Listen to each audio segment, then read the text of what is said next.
Oh, good grief.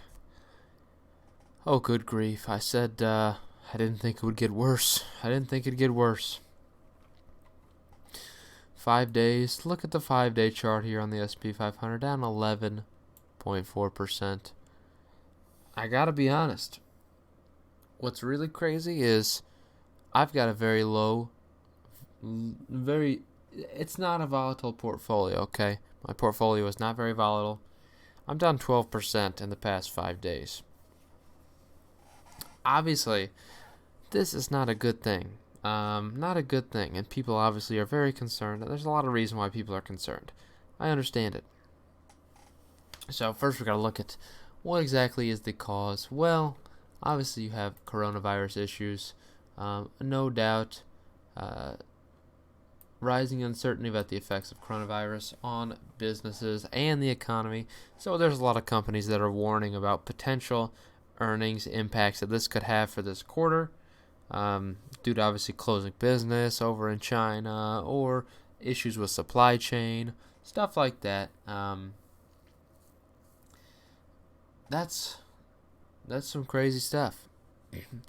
So since we've seen over 10% decline in the past 5 days, we are technically hitting a correction as we did back in December 2018.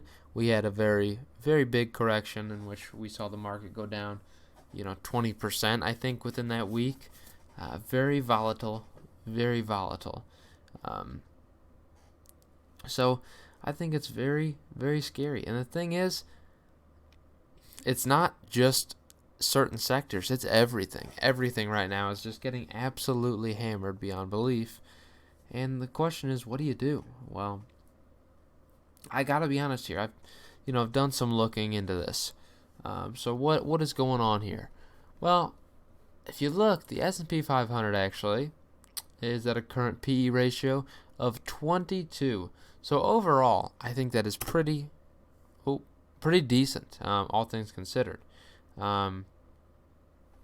If you really consider it, this price to earnings ratio here, not very absurd. If you're looking at the past 100 years, this thing's, it's got a median of 14.8, mean of 15.78. So obviously a little bit higher than what that median is, but overall, I don't think we're at ridiculous levels for this PE ratio, with how things are going. I do think there's plenty more room for downward movement. I could see us dropping, frankly, another 10% from here. I really could. I don't want it to be the case, but if you think about it, we rose 30% last year. Last year, we rose 30% in the market. And you can't just expect that to come without any potential issues. So naturally, you'll see the repercussions right now. Obviously, stocks are getting hit hard, and people are overviewing this. I think they're overreacting quite a bit, and I think it's really just because of how high the markets actually got. So overall, I think this was a necessary correction. I do think there's more room for downward movement, though. As far as my strategy right now, I'm certainly buying stocks still, as I have been. I actually put in a little bit more than usual. Just today, I put in more than I typically do. I did an extra deposit. It was a pretty large one, on the hopes that we can find some recovery. But regardless, I think I'm getting good deals for the companies that I purchased, actually. So it's been a while since I've been able to say that you're getting a good deal on some companies. But if you look at my stocks to watch video from yesterday, you can see a couple good deals that really are even better deals as of today. Overall, I think there's plenty of room for upward movement as well. I'm not too upset with market conditions right now. I think things are very sucky for us. They're very rough, but I do think we have plenty of room for upward movement. Overall, that's my philosophy, is I just want to hold in there into the market, and I know good things are coming. Good things are coming in the future. If you hold stock for the long term, you will be gaining money as long as you're choosing good companies. So I'm not too afraid of what's coming in the future, no doubt. And we have a lot of stocks here actually hitting 52-week lows. So companies like ExxonMobil, Wells Fargo, Chevron, you see a lot of oil companies here for many reasons. I think there's really bad sentiment as far as oil companies are concerned, but we have a lot of non-oil too. You have Cisco, Boeing for several reasons, obviously, Anheuser-Busch. Um, you've got BP, naturally getting hammered. Doesn't shock me at all. UPS is on here. That's some crazy stuff. UPS, Walgreens. I mean, the list goes on and on of these things. GM hitting 52-week lows, which doesn't shock me either. But Simon Property Group, Phillips 66, FedEx on there too. I mean, this is just a Aflac, Dell, Delta, Ford, Carnival, Dow. I mean, Travelers. The thing is, it just makes you wonder, what in the world do we do here? Are these stocks worth buying, or what do we do? Discover at 52-week lows.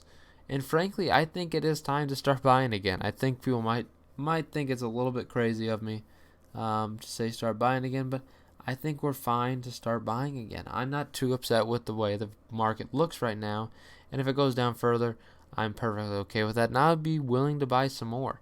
I'm putting in money pretty rapidly, so if we end up having another down day Friday, I'm recording this Thursday, but if we have another down day Friday or today, I honestly will probably put another pretty decent deposit. Obviously, that's my goal through any sort of recession or correction type environment. I plan on putting more money than usual because it helps me lower my dollar cost averages, and overall, I'm not upset about what's going to happen long term if I feel like I'm getting a good deal for a company.